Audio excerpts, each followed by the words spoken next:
Hi matey, how you doing? My one viewer's back.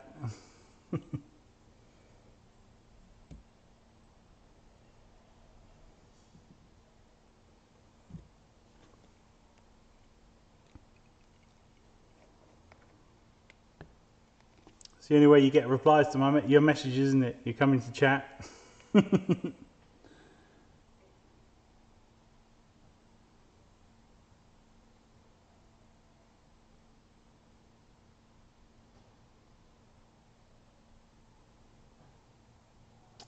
You should get another 10 meters. It's mainly to, to give you the better groupings as well with the Firefly hot rubber.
All you need is the level 3 package, mate. So, and I'll fit the spring to govern the power.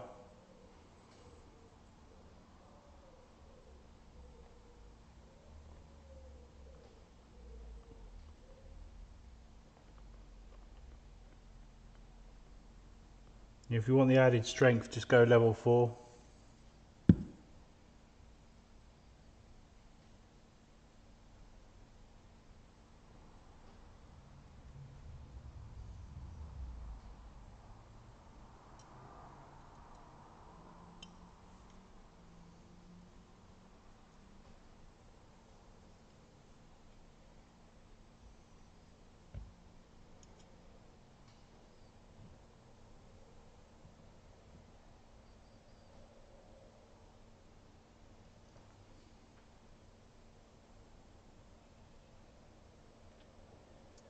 It's a next gen recall.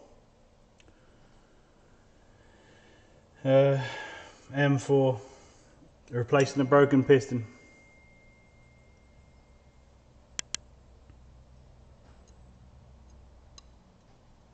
At the moment what I'm doing is just seating these bearings, bushings. They're a little bit loose in the holes, so I'm just using this bearing lock to seat them in the holes without spinning. Otherwise you don't really get an accurate shim because they're always moving about.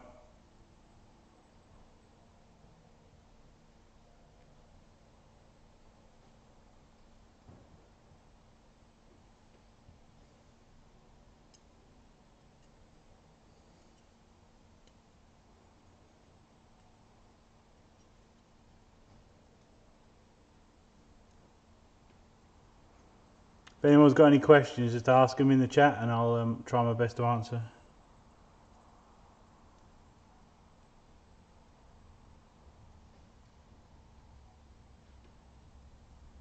If I miss any questions, just repeat them, although it's not like there's loads of questions, so it's hard to miss them.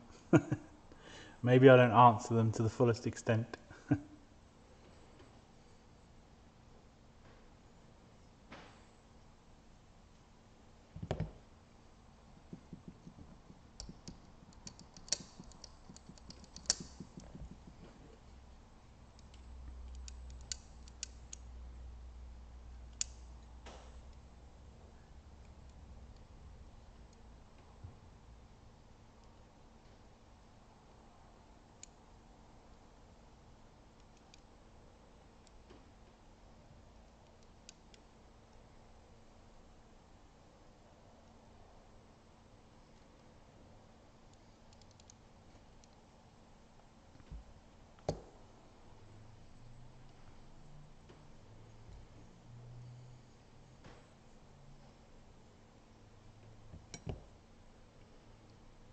Alright, so I'll give that a few seconds just to obviously dry and seat.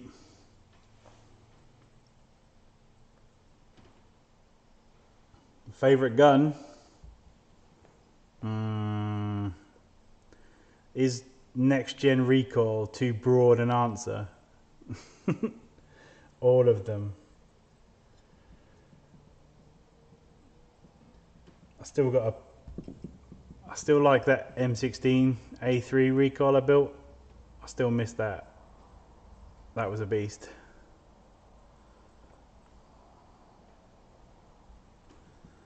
RHOP's good. RHOP is a different flight type. It's not necessarily more range than the average HOP unit. It's just how it gets there is slightly different. If you compare like the two side by side, which a lot of people don't, they just do one or the other.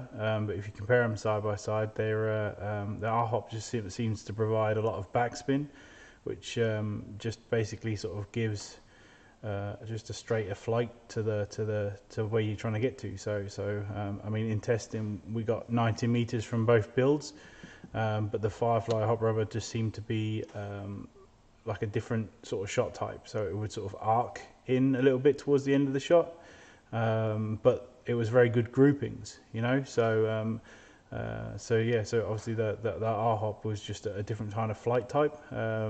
We didn't sort of extensively test the groupings on the RHOP, but yeah, it was it certainly is impressive. Yeah, I mean, more testing is needed. You know, there's no one true winner. Both are good. You know, so but obviously, you know, a flat trajectory is preferable for most. So and that would be RHOP. It's just a lot more work, you know, to do it. You know, so. You know, fitting a hop rubber and nub is pretty easy, you know, so pretty straightforward for a lot of people. Fitting the RHOP is not necessarily straightforward for a lot of people.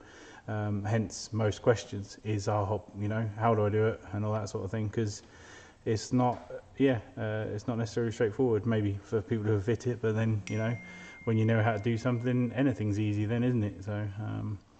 So yeah, it's we might move towards it. It depends if we can streamline it, offer it on a regular basis, and if it tests, you know, at least as good or better in long-term testing. So we'll see. So I have had RHOPs back. I've had from other companies and stuff like that. The customers have come to me, and they've just complained constantly about it going left or it going right, or it, you know, just drifting left, you know, and it's difficult to find a problem because everything looks perfect with RHOP. It's just the result, you know, it's just inaccurate sometimes with some builds, and you can't sort of see why when you're trying to pull it apart. So everything looks, you know, glued in just the right place, but truth is, a piece of rubber is probably just a bit thicker on one side than the other, you know, but it's really hard to tell without obviously replacing everything. So so yeah, it's both have their ups and downs, you know, nothing's perfect. So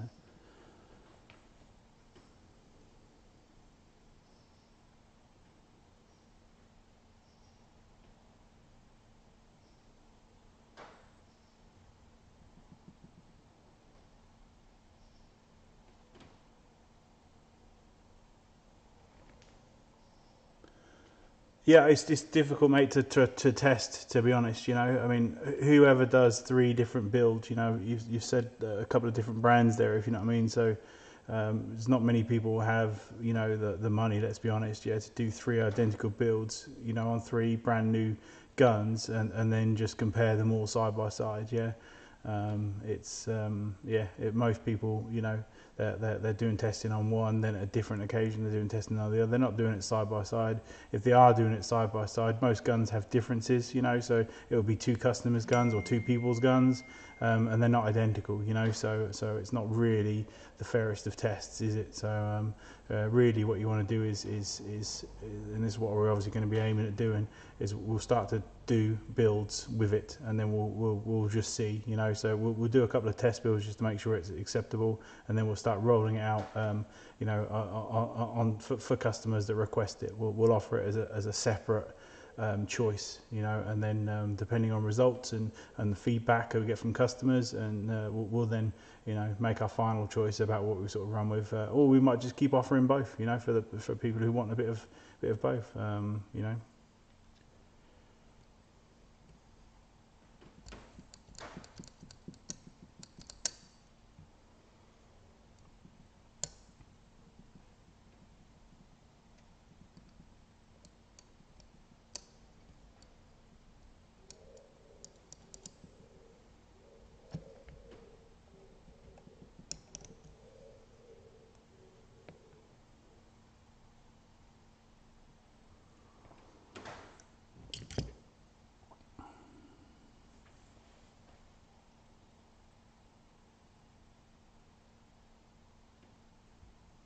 Yeah, it's definitely not a gimmick, mate. So it does work. So I have visually seen it with my eyeballs in front of my face.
I just popped up the cut-off lever there because a little bit of that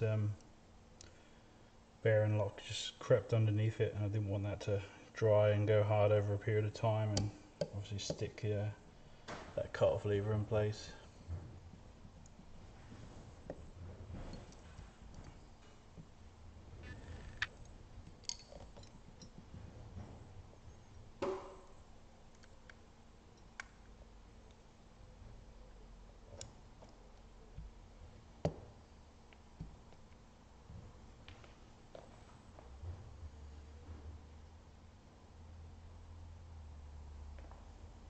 Hi Sean, working on a next gen M4 recoil.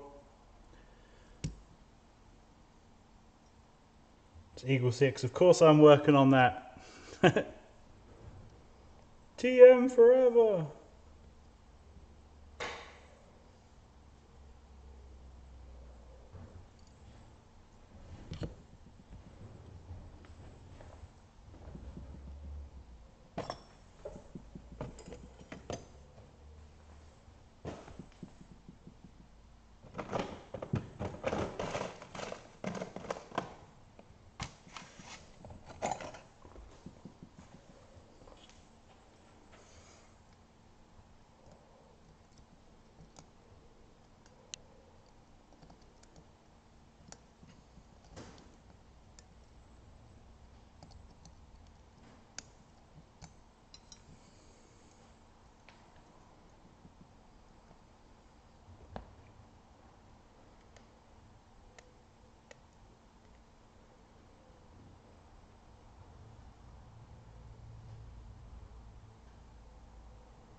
Right back.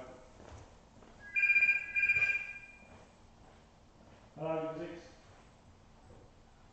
Huh? Why am I still like I'll fix someone's gun? It's ridiculous.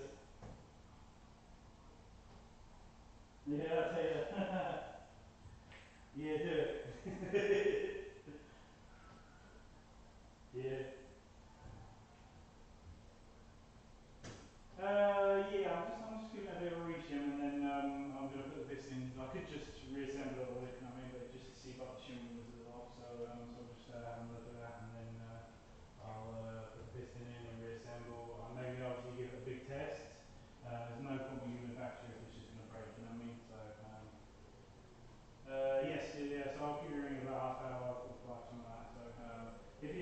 if you want to watch, mate, it's on YouTube. So.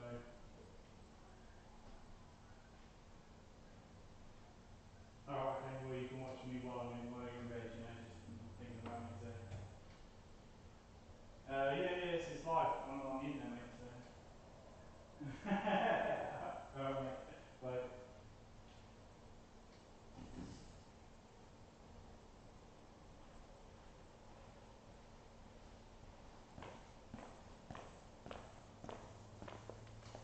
Look at that, answering the phone at all hours, eh?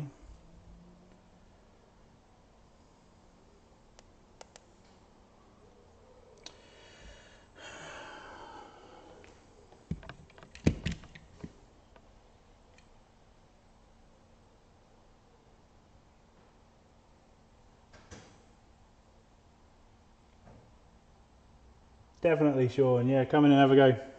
G36, G36!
No.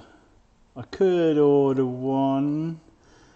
We're sort of doing like order basis at the moment, but yeah, I'll see how the funds are, mate, and I'll see if I can get you one in. So, do you want a C or a K? Tough choice. Tough choice.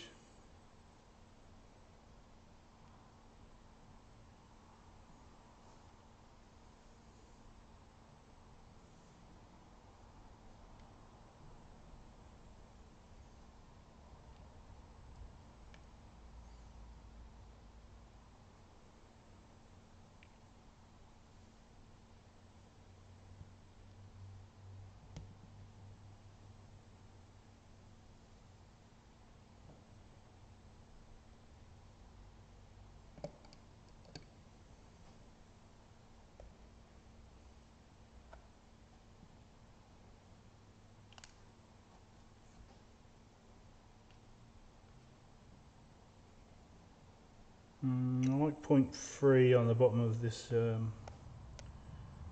spur gear.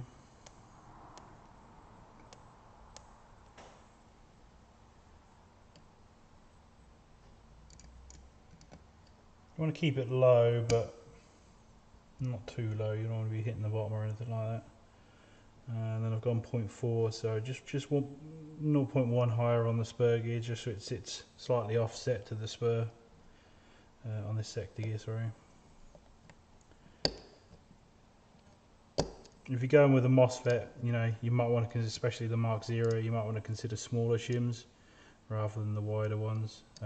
You can get the smaller ones in all sizes, so 0.3, 0.4.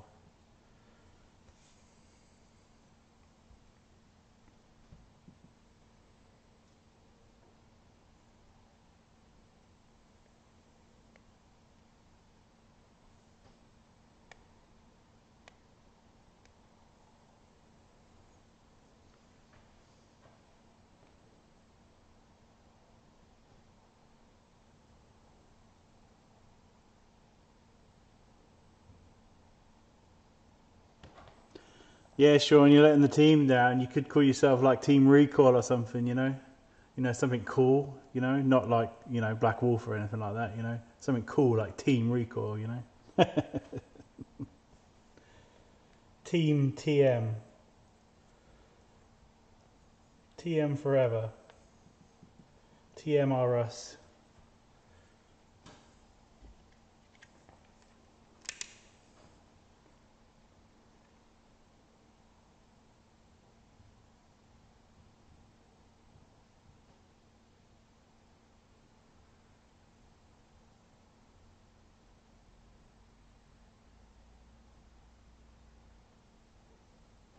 Our Firefly and flat nub that we use on our, when we're, testing outside, yeah, that'll hit the 90 meters. So, it's a bit of an up and down, to get there, but it will get there. So, I'm pretty sure we had Matt run out there and shot him. So.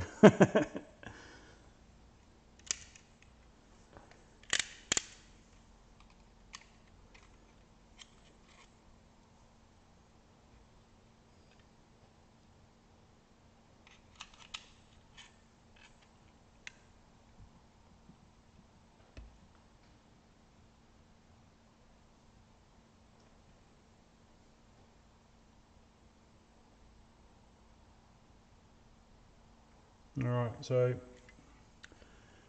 gone for a bit of a meaty 0.5 on the spur, but what I'll do is I'll carry on shimming up as is, and then I will test the motor height. A good rule of thumb is if the motor won't plunge in properly and cleanly, then you've not shimmed high enough. So then I'll take some off the top and I'll put it onto the bottom. So, but if it plunges in neatly, then you're probably not going to have any sort of pinion gear things. It's a good way to sort of not go too high, because if you just shim that way too high when you're worried about obviously mashing the pinion or something like that, then that's it's a good way of overcompensating a bit too much, and obviously it's too high then. So we'll go on the top. I usually just go around all of them, putting 0.5 on. We're using the bearings, they're flush fit, so there's huge amounts of shim room.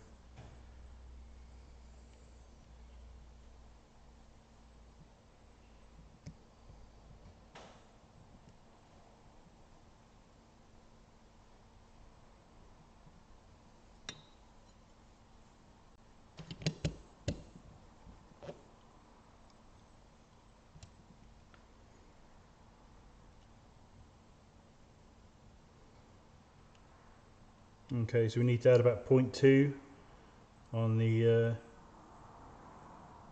bevel. On the spur, it's almost right, maybe 0.1.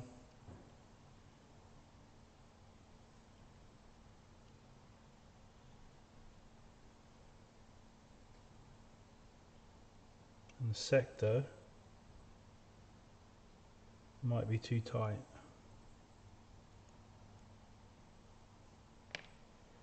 So if you don't want to fanny around with obviously putting the screws in, I mean we'd always recommend putting the screws in so you get the exact tightness of what the shell is, but obviously just grip it, but grip it hard, okay? And then manually turn this round. When you're gripping hard, to see if you can slow down. If it turns like a bike wheel that's got no restriction and it keeps on spinning, you hear that sort of grind, taking a little while to grind to a halt. It's pretty free moving. So if it's free moving, then all you need to do is take out the play. But after you've taken out the play, just make sure that it still is free moving as this, yeah.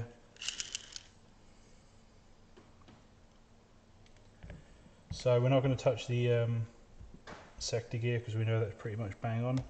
I think we said 0.2 for the bevel and 0.1 for the sector gear in the middle.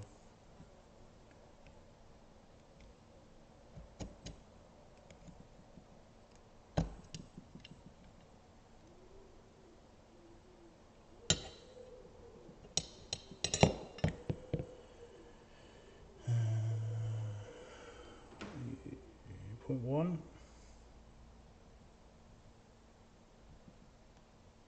No, we said 0.2 for that one, didn't we? Fuck sticks.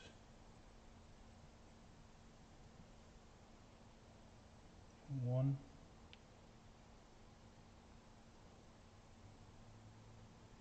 0.2.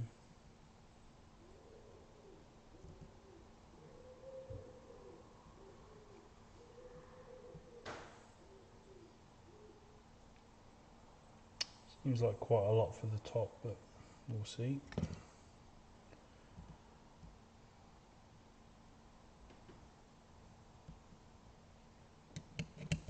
Now let me check chat.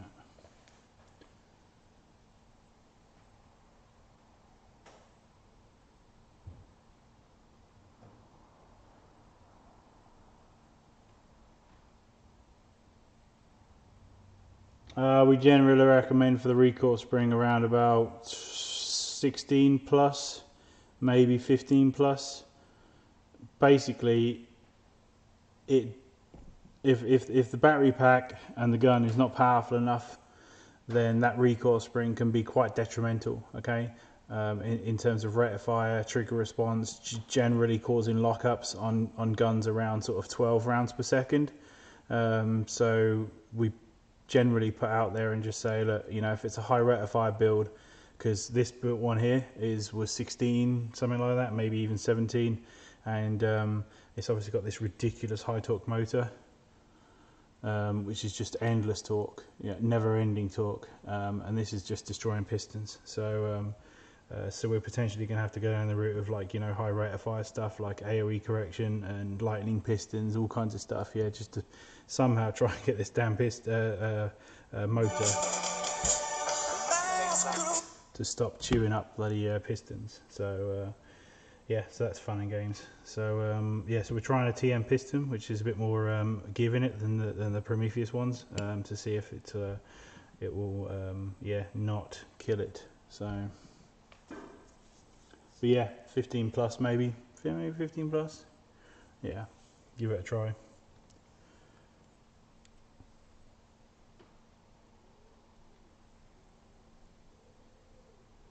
Yeah, we did actually try it on this build to try and slow it down. Yeah, it didn't even put a dent in it. The motor just eats it for dust.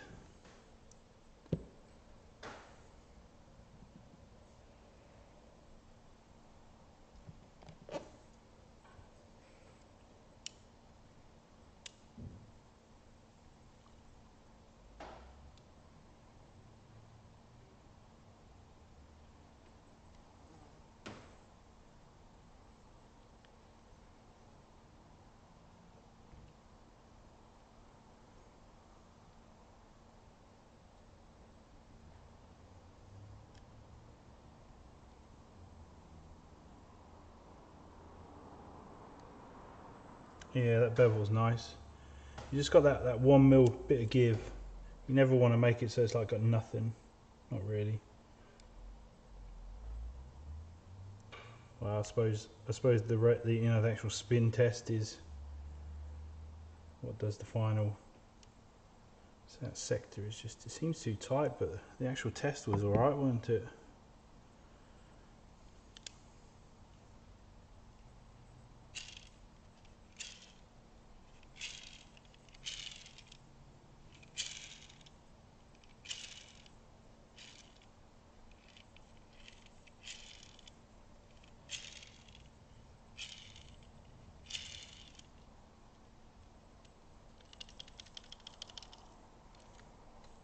It's alright. What about this motor?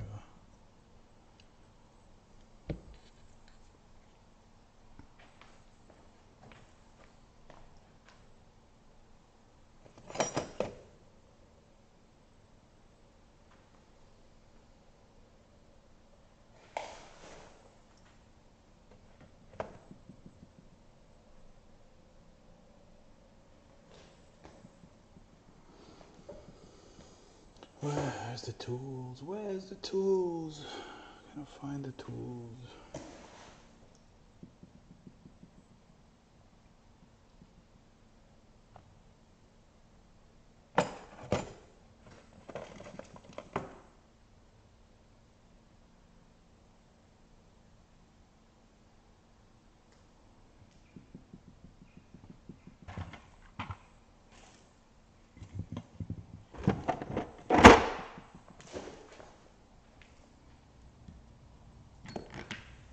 tools.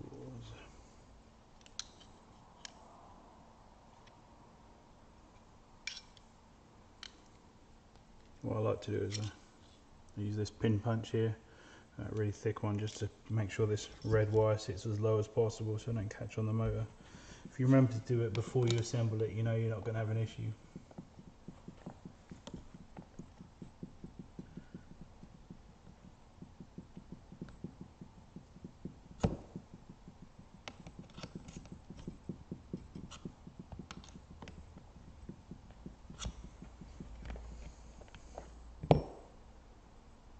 So you can hardly see it blocking up there, but there's always a chance when you fit in the grip that you're going to yank this or this, and it pops up, but it should be alright there.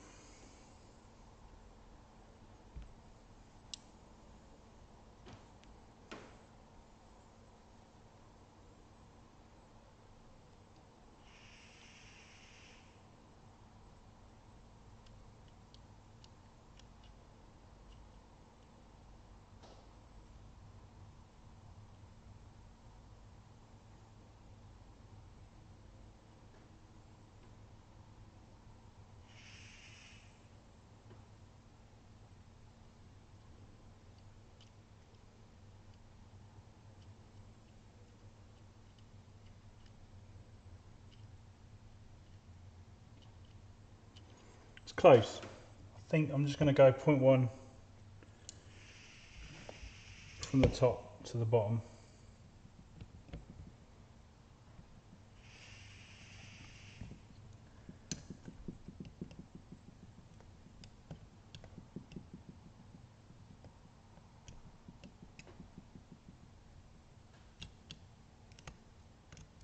Remember, each motor is different. Each grip is different. You know, you're never truly going to know until you get that grip on there and the motor in, and then you plunge it up and down.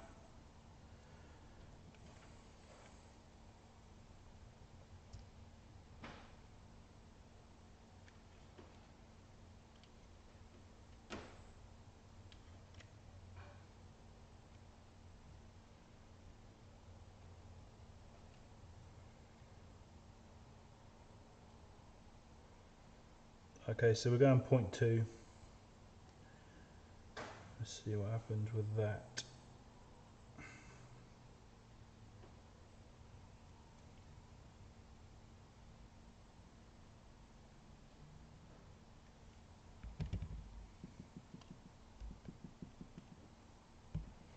Really good tip is to clear away any spare shims that you got going on. That way, if you accidentally knock one off, you aren't like, was this there, or was this there, or was it spare, or yeah. Avoids a lot of that. If you have shit memory like me.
Trigger.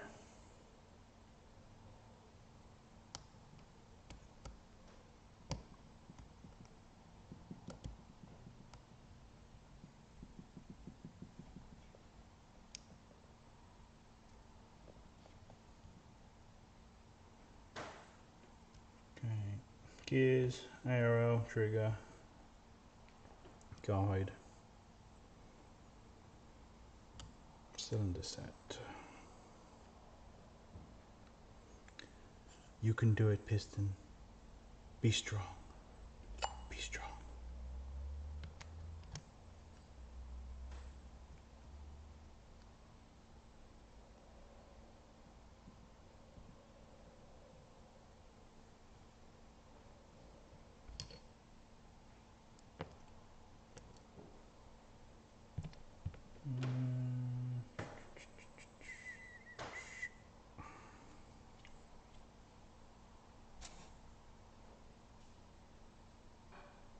The other half. There it is.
Oh, we got 8 watching. New record. Way, new record. Way.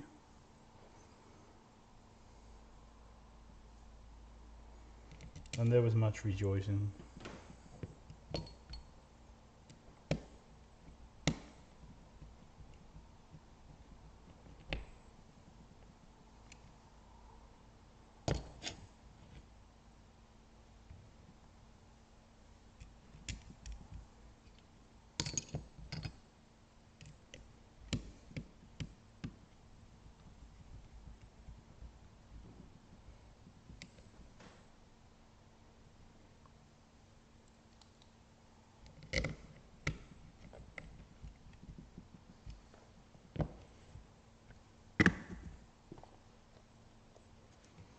Not going to lock tight because Stuart's going to break it. I'll have to go back in again.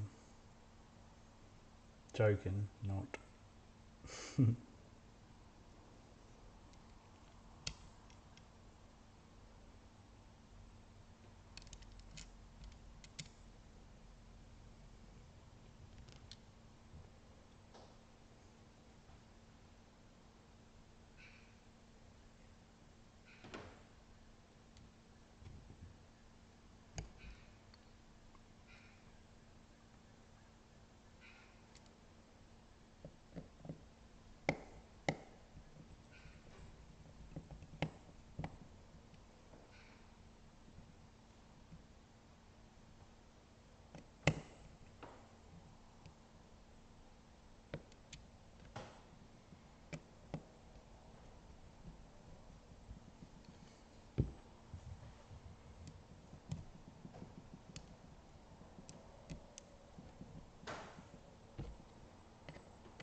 I'm back.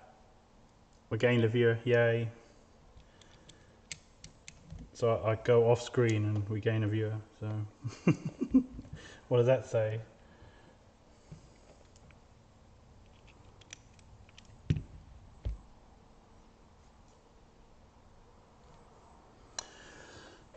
Flat blade, flat blade.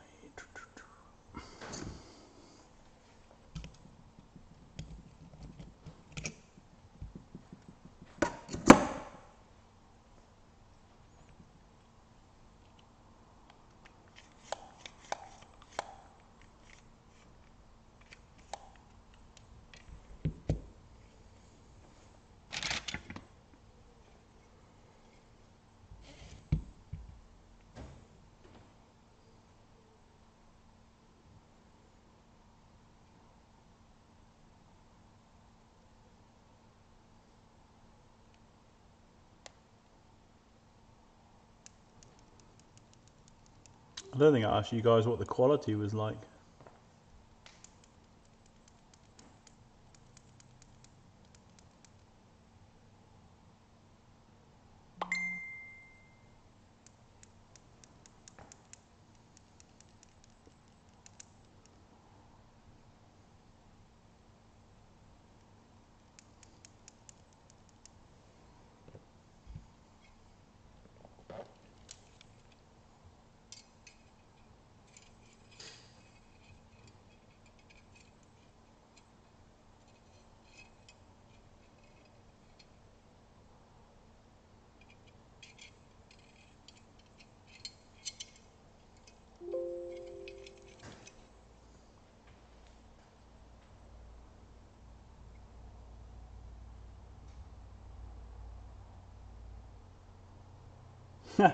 Is it really awful?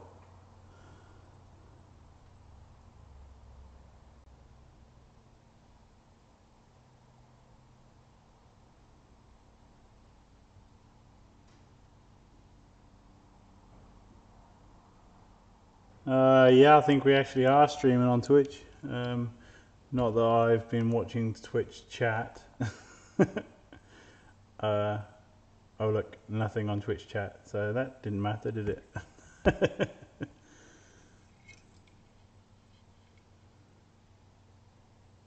No, it probably might be. I mean, if a couple of other people confirm that, and then it might be that we are on wireless here, so maybe that's doing it.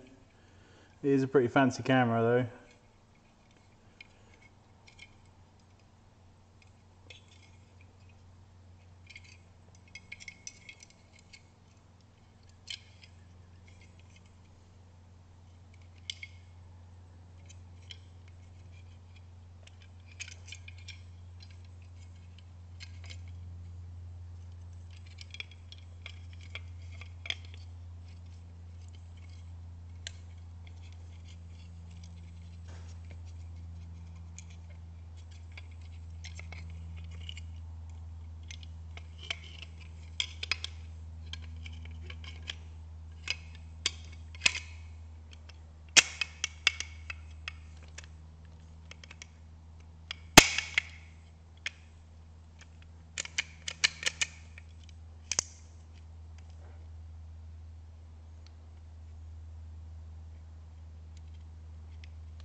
Yes, yes, Eagle6 Airsoft on Twitch. Well, it's difficult to categorize on Twitch because it's all about games and stuff, you know. So I didn't know though I should just post it in like, you know, the Fortnite thing and just get like 1 billion viewers, all asking what the fuck is this.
Oh, is it really?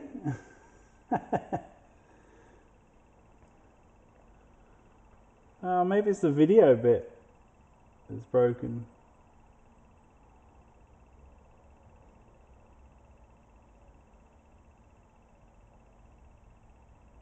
Oh no, we're down to 4 viewers. My laptop's shutting down. My shit streaming skills has cost me 4 viewers.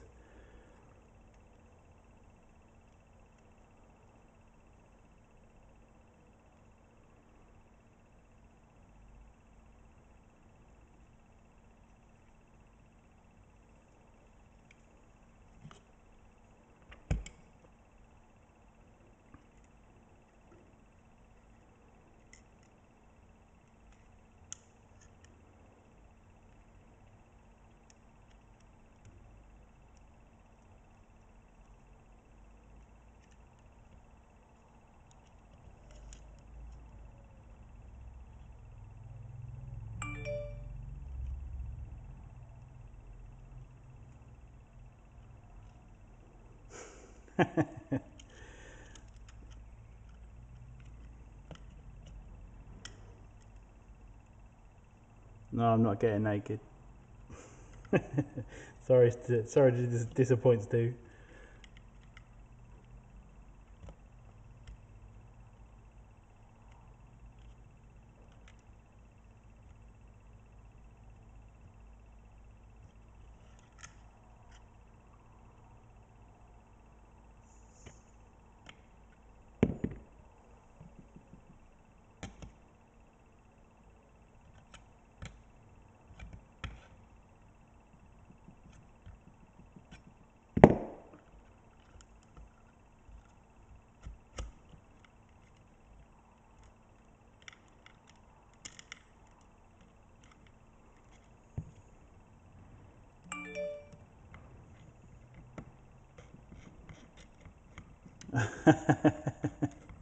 No, I think I'd lose what little 3 viewers I've got left if I did that. Be a mass exodus.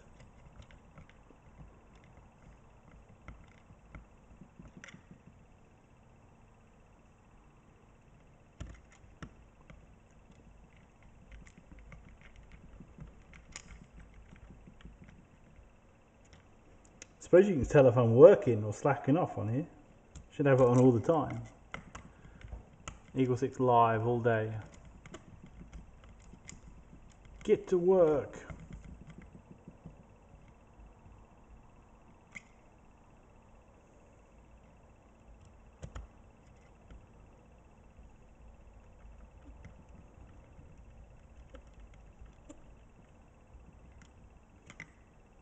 Can't believe how fast my battery died on my laptop. It's ridiculous.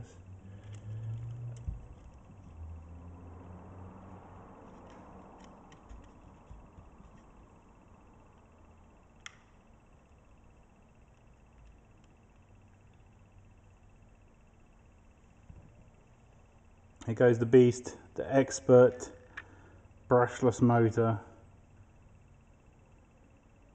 by Novatech. Sounds like a company you get in Robocop, isn't it? Novatech. Products for the future.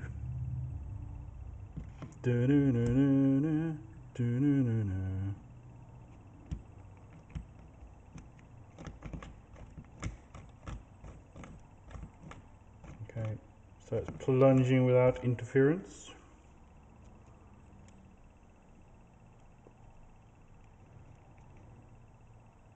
Gonna connect up the signal wire.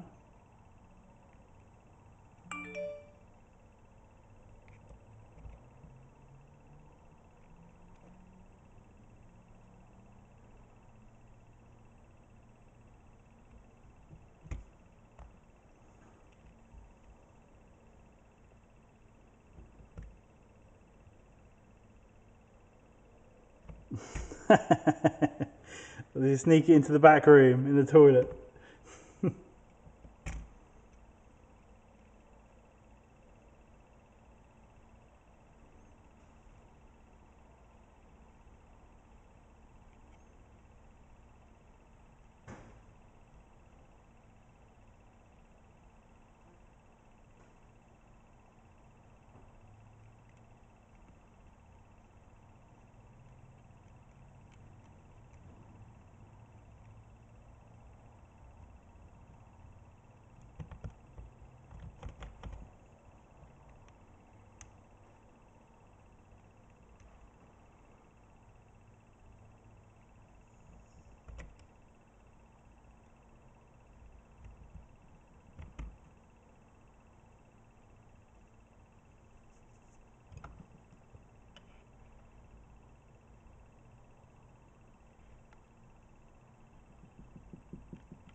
Hmm.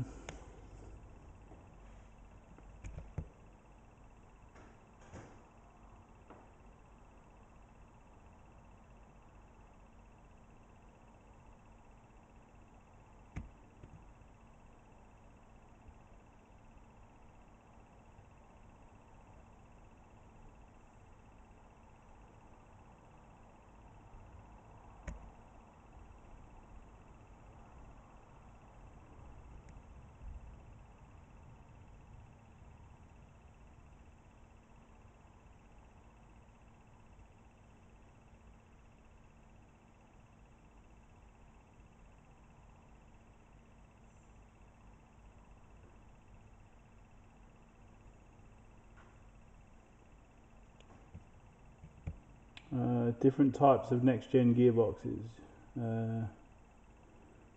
Alright, yeah, so you've got version 1, which is the AK74mm, which is the first one. Then you've got version 2, which is the M4 soft mod and its variants. Then they gave up. So then they made the SCAR, which is like version 2 with a few bits from the AK in it. Yeah, and then there's just the various different variants, you know, like 417 gearbox has, you know, various black bits all over the shell. 416C has got some screw holes in the front of it. Yeah, little subtle differences, I suppose, you know, between all the various different gearboxes, even though they're the same.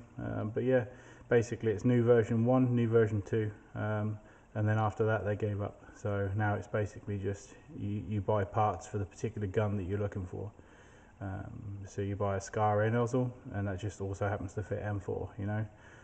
Buy a SCAR piston, fits nothing else, just SCAR.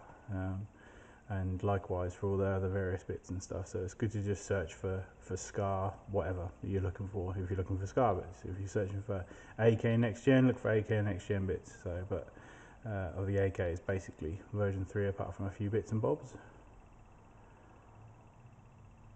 Well, actually no, a lot of it's actually quite different. So I suppose that, I mean, I tried fitting that Titan in there, and that it didn't even fit straight in. So that would say that the shell is actually not version 3 and is quite different. So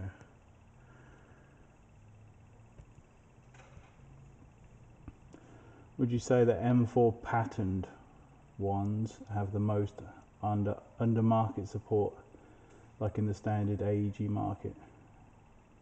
M4 patterned ones, what does that mean?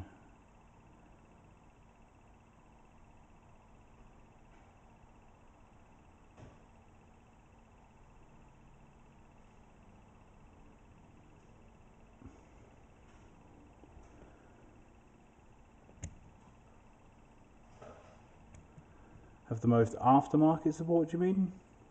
Because yeah, I mean the M4 definitely has the most aftermarket support. Hi Laura.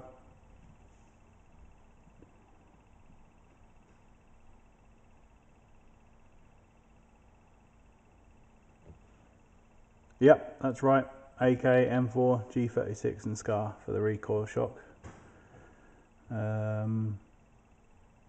Yeah, the only difference might be for AK, they obviously did a AK74 series, and they also did the new 47. The new 47 has a different gearbox than the AK74 series, sort of. So it's got the like, it's got the cut-off mechanism, which isn't actually inside the gearbox; it sits in front of the gearbox. But yeah, I suppose otherwise the internal parts on the gearbox are the same, but the takedown is much easier on the new 47. It's just generally much improved, the 47. It's loads better than the 74 series, and obviously has all the auto stop feature. I wish they'd remake all the 74 with the new 47 gearbox, to be honest.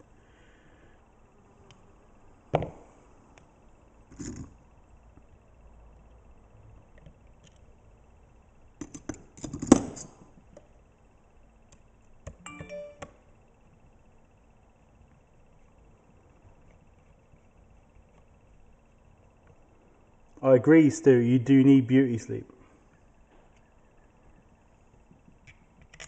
Lots and lots of beauty sleep.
It's not a problem, mate.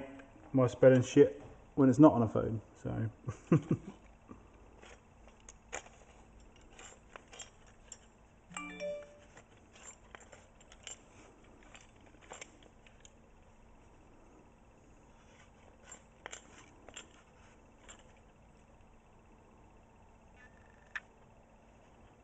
when you're winding the stock tube, go till it's all tight and then go backwards until it's straight.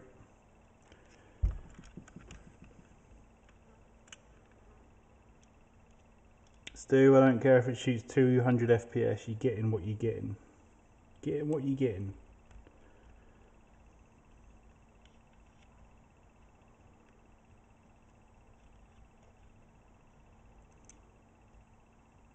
It's that or I'll pop to McDonald's and get you a McDonald's straw.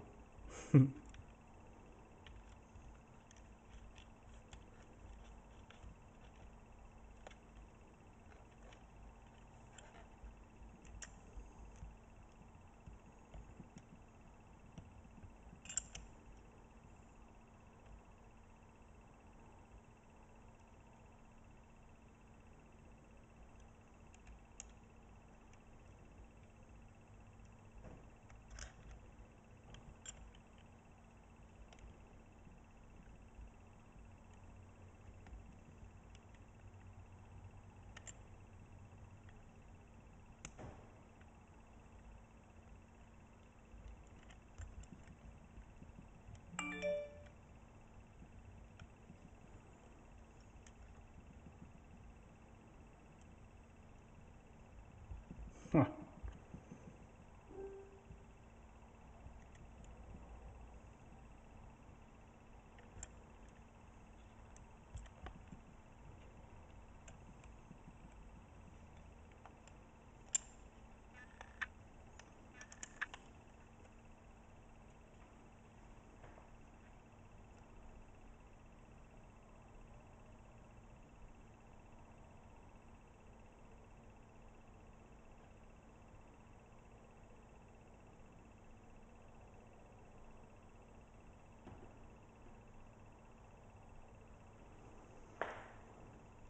Yeah, either M4 or 416, they're all the same. So Scar even, they all take the same parts, so they all have the most support. But obviously, you know, M4 is going to have the most accessories that fit, you know, aftermarket accessories. 416 doesn't have too much. Although there are rails out for 416 now, you can obviously fit Magpul stock and stuff, or any stock on that. It's the same size stock tube, mil spec. Yeah, M4, 416, good parts. Scar, you don't really need to change much, do you? So, living the Ugboot dream.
The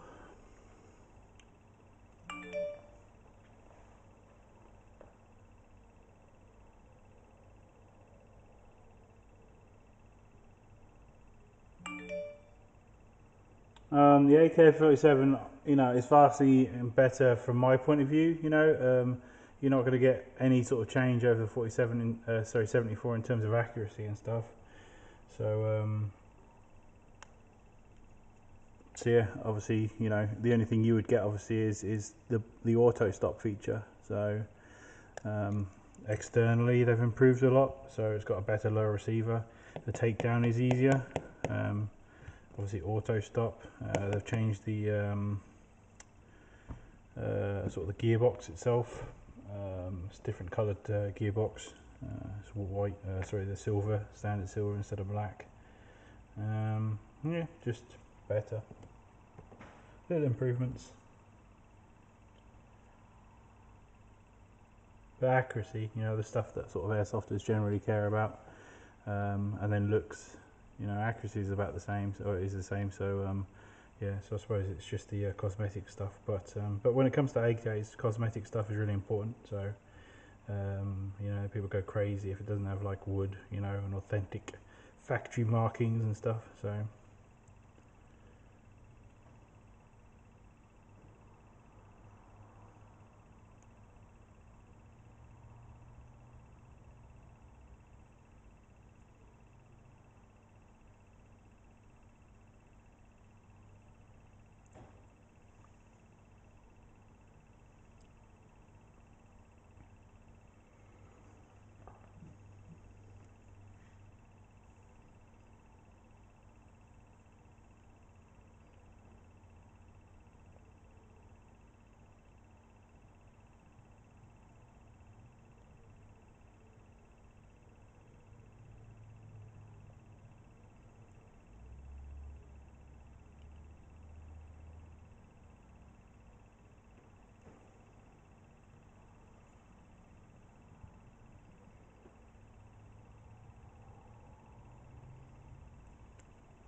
Just installing the Firefly hop rubber and the flat nub.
Oh, this is only meant to be an hour, Stuart. What are you doing to me?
I think I actually streamed last Saturday, so I think it's maybe it's like the only sort of time of the week I can sort of do streams. I mean, it'd be nice if I can sort of schedule them regular, you know, but sometimes you just don't know whether you're going to have work that, you know, well actually, who am I kidding, there's always fucking work that oh no, he swore on stream. Banned.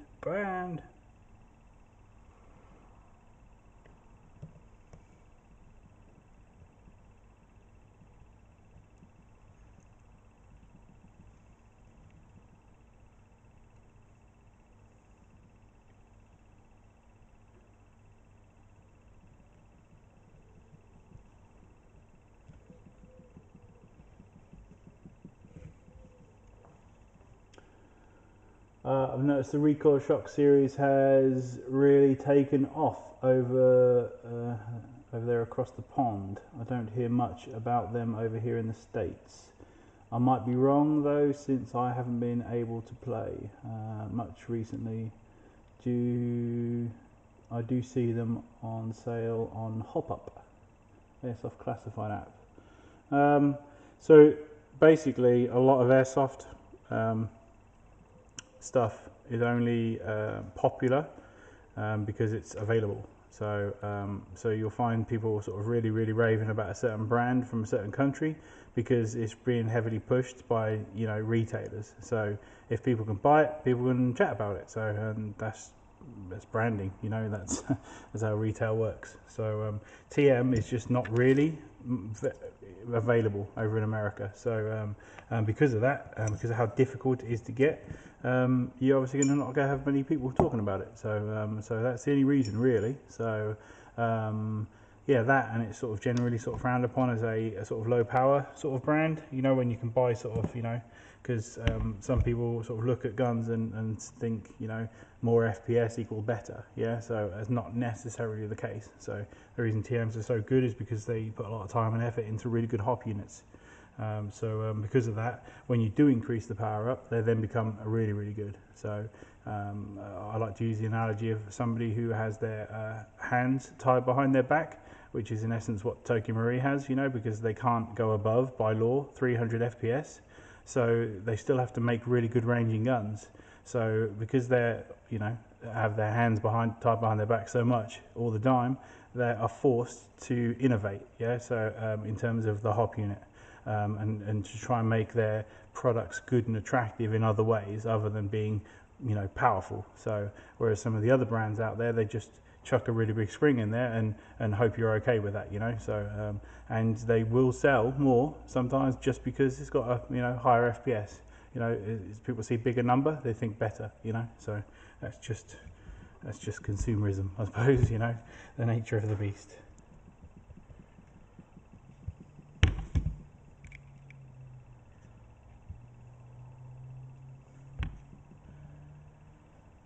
Righty.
Jesus.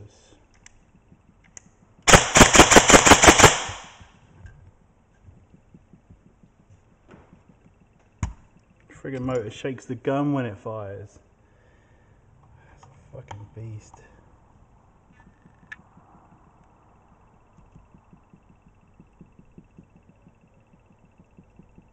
Alright, what's going on with this base plate, eh?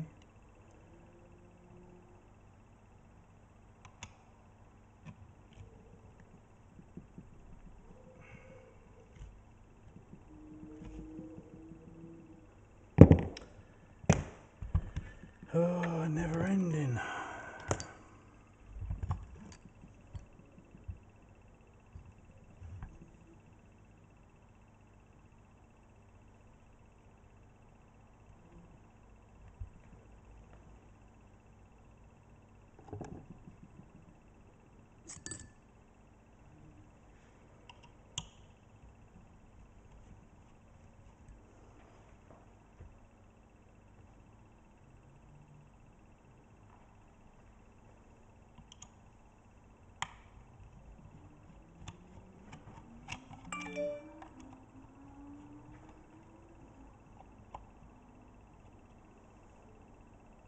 If he glued it, then it's probably going to have to be replaced. I mean, I'll try and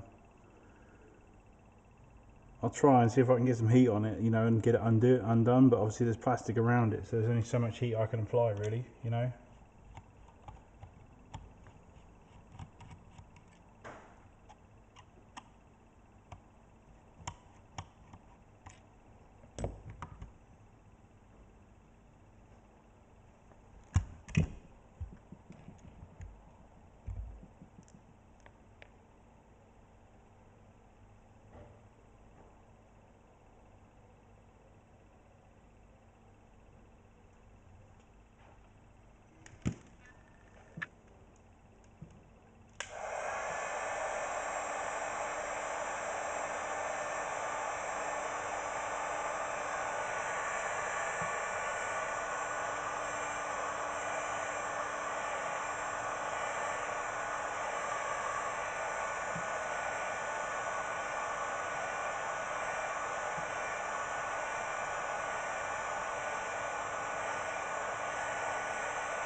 that's coming undone, mate.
Worst time.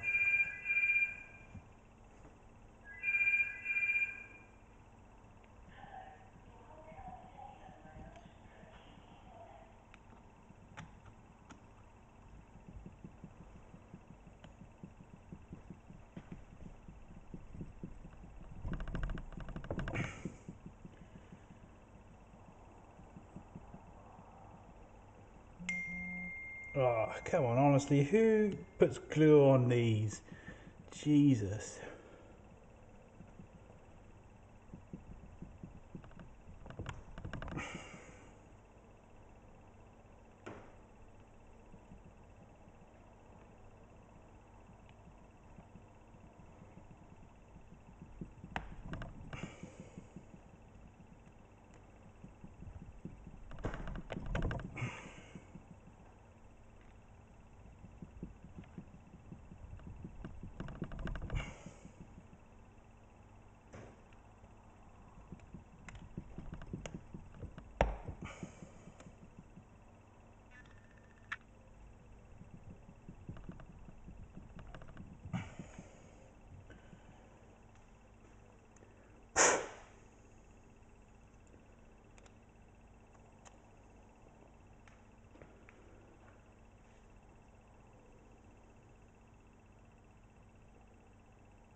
Good evening, Black Wolf Recon.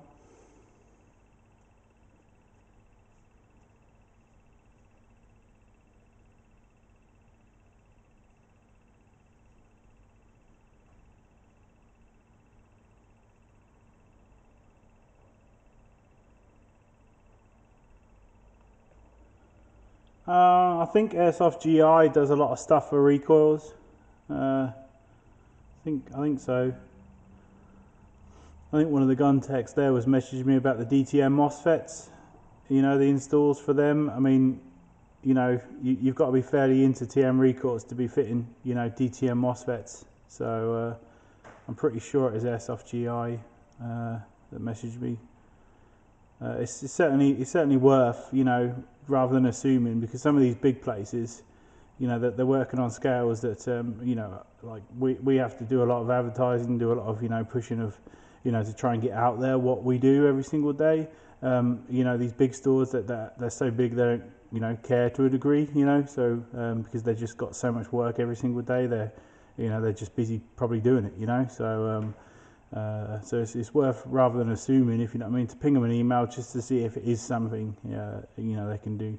Obviously, if they turn around and they don't know what one is, then at least you know, don't you? So, but it's definitely worth checking. So, you know, we try to make it clear and obvious. We spend a lot of time with what we call, you know, transparency. You know, being open about what we're up to.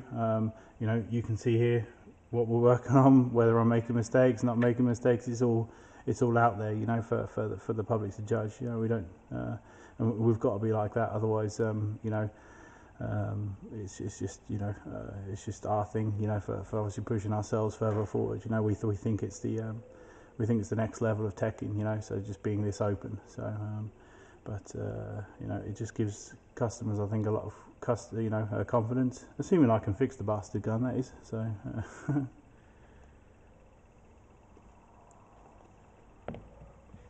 Assuming customers don't glue shit.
I'll find a socket when I need it.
Alright guys, Stu's here, so I'll call that quits, and yeah, hopefully get this fucker fixed. So thank you very much for watching, and I'll get back to you soon, alright? Hopefully maybe next week, alright? Cheers.